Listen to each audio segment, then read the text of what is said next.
Remember this faint blue dot with only 0.12 pixels?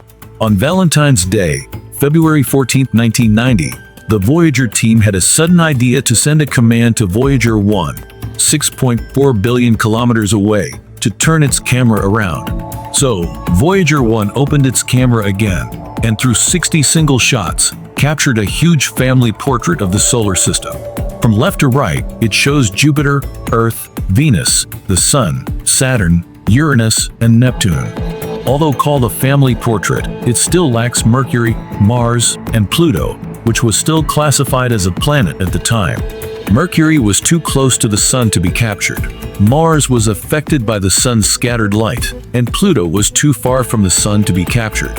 After all, it takes 5.5 hours for sunlight to reach Pluto, and its small size made it invisible to Voyager 1.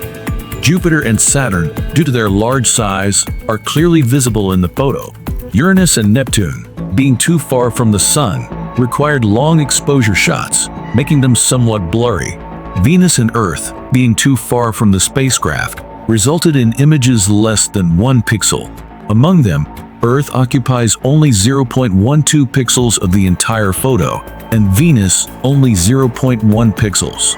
It's unimaginable that the boundless Earth in our eyes is so tiny from 6.4 billion kilometers away.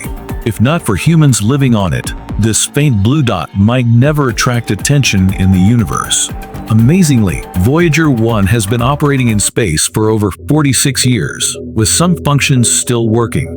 This is nothing short of a miracle. In this video, let's talk about the legendary story of Voyager 1. Since the first successful launch of the Mariner 2 probe in 1962, scientists, in their quest for extraterrestrial life, have launched numerous probes to the planets within the solar system. But most of them were directed towards Venus and Mars, as these two planets are closest to Earth and most likely to harbor life. Other planets received much less attention. To explore more planets, NASA proposed the Planetary Grand Tour plan in the 1960s, which involved developing a pair of probes to fly by as many planets as possible. This led to the Voyager sister ships. Voyager, initially part of the Mariner program, were named Mariner 11 and Mariner 12. Fortunately, the spacecraft's design incorporated new technology, gravity assist, and in 1977, a rare planetary alignment occurring once every 176 years.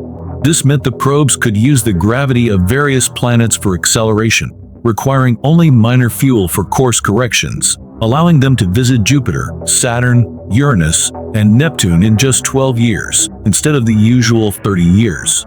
As construction progressed, astronomers believed the design far exceeded the original Mariner probes, warranting new names, Voyager 1 and Voyager 2. On September 5, 1977, Voyager 1 was launched from Cape Canaveral Air Force Station in Florida. Although launched 2 weeks after Voyager 2, Voyager 1 was on a shorter trajectory, allowing it to reach Jupiter earlier. After more than a year of travel, Voyager 1 reached Jupiter in January 1979 and began close-up photography. With higher resolution cameras than previous probes, it captured clearer images of Jupiter. It not only studied Jupiter's moons and magnetic field, but also discovered previously unseen planetary rings. The most surprising discovery was continuous volcanic activity on Io, the first time active volcanoes were observed outside Earth.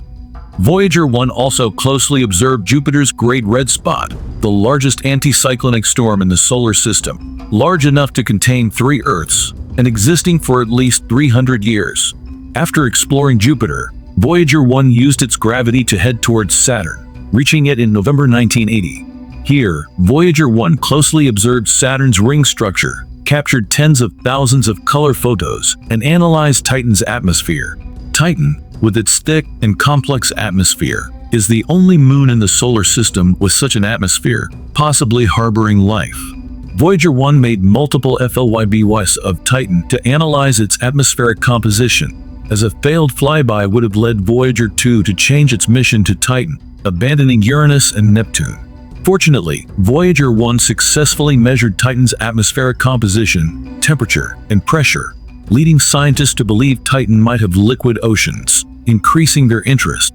However, Voyager 1's close approach to Titan caused additional gravitational effects, leading it to fly past Saturn's south pole, leaving the ecliptic plane, and ending its planetary exploration mission early. Notably, Voyager 1 is powered by 3 radioisotope thermoelectric generators, using the decay of plutonium-238 to generate electricity.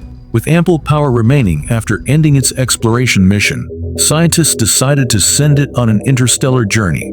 But as plutonium-238 decays, it provides less power, requiring Voyager 1 to periodically shut down some instruments to save power. On Valentine's Day, February 14, 1990, just before NASA decided to permanently shut down its camera, scientists proposed a final look back at the solar system. Voyager 1 turned its camera and captured this iconic image, with the faint blue dot being our Earth. Inspired by this, astronomer Carl Sagan wrote a touching revelation: "Look again at that dot.